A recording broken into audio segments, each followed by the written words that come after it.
अस्सलाम वालेकुम नाजरीन, आप देख रहे हैं K M Khalid official YouTube channel और मैं हूं खालिद महमूद खालिद। आज एक बार फिर पीपल्स पार्टी के सीनियर रहनुमा जुल्फ़कार अली बदर हमारे साथ मौजूद हैं।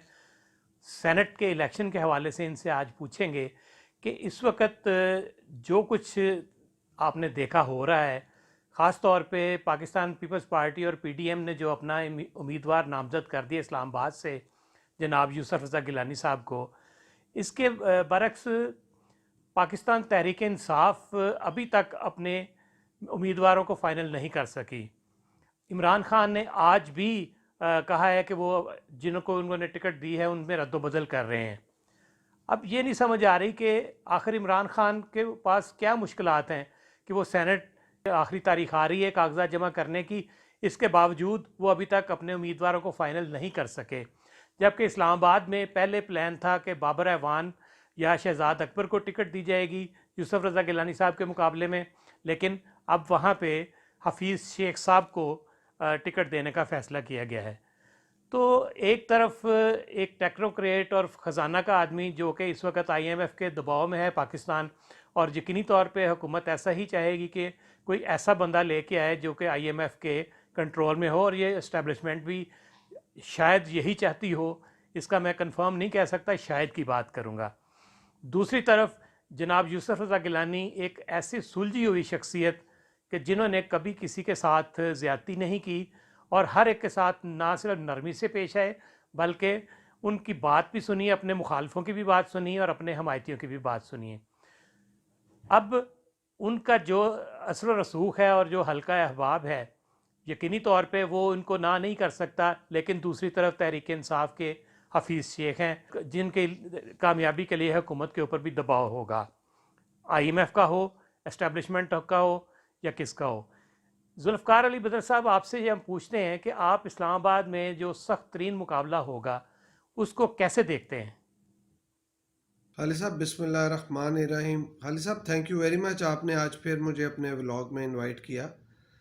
देखें, एक उर्दू की कहावत है कांटेदार मुकाबला। ये जो इलेक्शन सेनेट का इस्लामाबाद की सीट में होने जा रहा है, एक्चुअली में ये कांटेदार मुकाबला होगा। हुकूमत ने हफीज़ शेख साहब को, जो कि उनके बहुत अहम नुमाइंदे हैं इस टाइम पे, फाइनेंस के वो एडवाइज़र हैं, और अगर वो इलेक्शन जीते हैं तो कल को मुतवक्के तौर पे फाइनेंस मिनिस्टर भी बन सकते हैं। लेकिन जो पीडीएम ने और ऑपोजिशन जमातों ने मिलके एक ऐसी पर्सनैलिटी को टिकट दी है जो कि, जैसे कि आपने अपने इंट्रोडक्शन में बताया कि गिलानी साहब से किसी को कोई दुख तकलीफ नहीं पहुंची। हाँ, गिलानी साहब एक ऐसे शख्स हैं जो कि आप समझ लें कि जिन्हों के हर शख्स के साथ अच्छे ताल्लुकात हैं, और उन्होंने हर शख्स को एज ए प्राइम मिनिस्टर जब वो थे या गवर्नमेंट के अंदर थे, उन्होंने बहुत सारे लोगों को ओब्लाइज किया, MNS को, MPS को। तो वो एक रिलेशनशिप लोगों के साथ ज़ाती तौर पे किया है। तो अपोजिशन की तमाम जमातों ने गेज करने के बाद ये इस मुनासिब समझा, क्योंकि मुकाबला कांटेदार है, एक ही सीट है इस्लामाबाद की, या वो हुकूमत जीतेगी या वो अपोजिशन जीतेगी, और ये कौमी असम्बली के मेंबरान अपने वोट का इस्तेमाल करेंगे और उनके वोटों के साथ ही ये फ़ैसला होगा। यहाँ पे दो चीज़ें बहुत मज़े की हैं। पहली ये कि जो भी शख्स जीतेगा, अगर अपोजिशन जीती है तो ये वोट ऑफ नो कॉन्फिडेंस होगा हुकूमत के ख़िलाफ़। और दूसरी चीज़ ये है कि इस इलेक्शन के बाद हुकूमत को ये भी प्रॉब्लम आ जाएगी, जो दूसरी चीज़ है कि इमरान खान साहब की अपनी सीट ख़तरे में पड़ जाएगी। हुकूमत लूज़ तो करेगी। तो ये जो सिनेरियो है, इसके अंदर दो चीज़ें डिस्कस हम करते हैं। पहली ये कि हफीज़ शेख साहब का और गिलानी साहब का मुकाबला है।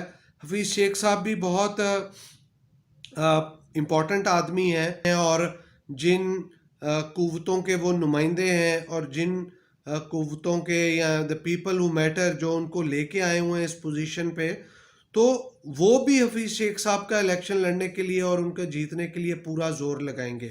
और दूसरी जो इंटरेस्टिंग चीज़ ये है कि गिलानी साहब भी जब प्राइम मिनिस्टर बने, तो ज़ाहिरी बात है इस मुल्क में जब कोई शख्स प्राइम मिनिस्टर बनता है तो द पीपल हु मैटर